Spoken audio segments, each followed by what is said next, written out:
السلام علیکم اور دوستوں، کیسے ہیں؟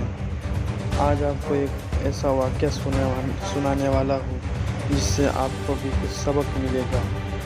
واقعہ یہ ہے کہ ایک صاحب کو 4 بیٹے تھے، تو انہوں نے چاروں بیٹے سے پوچھا کہ میرا خدمت کون کرے گا، مگر شرط ہے کہ جب میں مر جاؤں گا تو اسے وراثت میں سے کچھ بھی نہیں ملے گا۔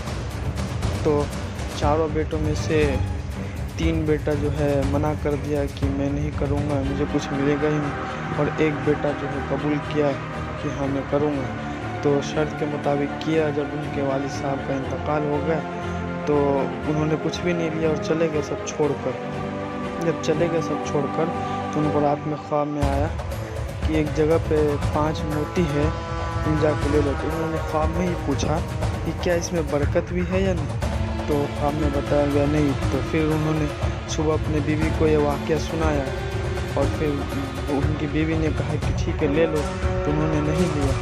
پھر دوسرے دن خواب میں آیا، پھر وہی خواب کہ فلانے جگہ 3 موتی ہے، تو جا کے لے لو۔ تو انہوں نے پوچھا کہ اس میں برکت بھی ہے؟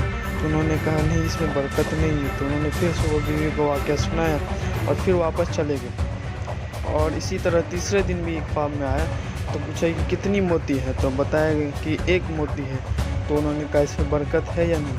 تو پھر کہا گیا کہ ہاں برکت ہے۔ تو پھر انہوں نے گئے اور صبح بیوی کو واقعہ بتایا، پھر جا کر وہ موتی لے کر آئے، اور اس موتی کو جو ہے بازار میں جا کر 2 مچھلی خریدے۔ مچھلی خرید کر جب گھر واپس آئے تو اس میں سے 2 جو ہے ہیرے جیسا کچھ نکلا، 2 موتی ہیرے جیسا نکلا۔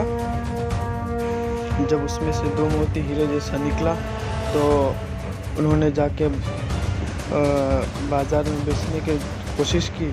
تو ایک بادشاہ تھا وقت کا، جنہوں نے 90,000 اونٹ پر 90,000 کھچر پہ سونا بھیج کر اور وہ 2 ہیرا خریدا۔ بتائیے تو برکت والی چیزوں میں کیسے برکت ہوتی ہے؟